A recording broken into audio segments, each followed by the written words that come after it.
బలహీనతలు ఉంటాయి. బలహీనతలు జయించాలి అంటే ప్రమాదశత్వం కలిగి కావు. దేవుడు ఉద్దేశపూర్వకంగానే వాటిని అనుమతిస్తాడు.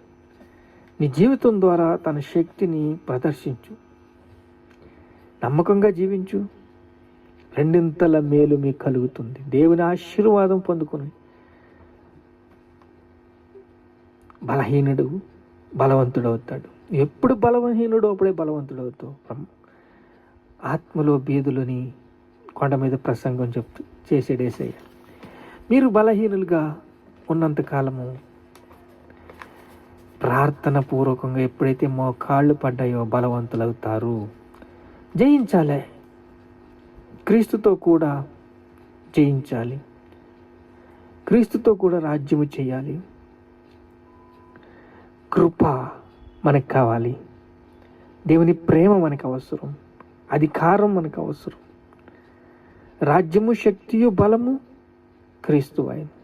రక్షణ మనకున్నది. నమ్మకత్వం వర్ధిల్లాలి, అభివృద్ధి పొందాలి, జయించాలి.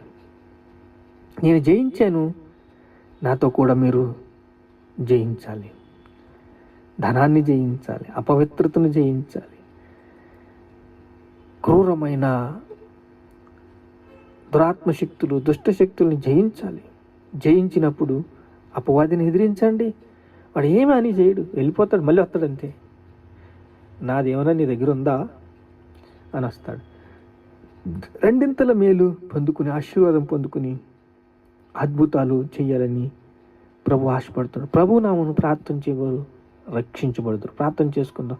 మహాపరిశుద్ధులైన తండ్రి, ప్రభు నామమున ప్రార్థన చేయవారు రక్షించబడుతారు అన్నాం. తండ్రి, మీకు స్తోత్రాలు. ఆర్థిక వనరులు, అయా ధనము ఉందా తండ్రి, ఎలా వాడాలో తెలియకపోతే, ప్రార్థన పూర్వకంగా ముందుకు వెళ్ళకపోతే చాలా నష్టపోతామయ్యా. జయించు, నేను జయిస్తున్నానని చెప్పి, అయ్యా నేను వెలుగులో ఉన్నానని చెప్పి చీకట్లో నడిస్తే చాలా ప్రమాదం. అన్యోన్య సహవాసము, నీతో సహవాసము. ప్రభా, కృప కావాలయ్యా, నీ దయ కావాలయ్యా, నీ కనికరము కావాలయ్యా. తండ్రి, మమ్మల్ని ఆశీర్వదించు, కృప చూపు, బలపరచు. మీకే స్తోత్రం.